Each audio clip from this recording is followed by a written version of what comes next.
Hi, I'm Aletha with WTI, and this is my water bowl for my puppies when I'm on a long walk on a hot summer's day or in the park. This water bowl comes in handy. It's by Wakytu, and it is a great bowl. It holds a lot of water. You can see how big it is.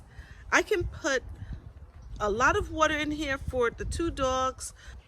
I love it because it's very soft. It's easy to fold up.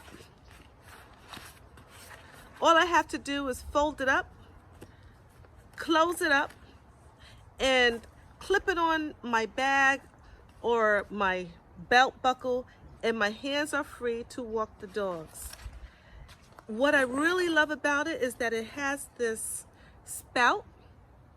There's a little spout that I can use to pour the water back into my water bottle when she's finished, so that I won't waste the water. I don't have to pour it out.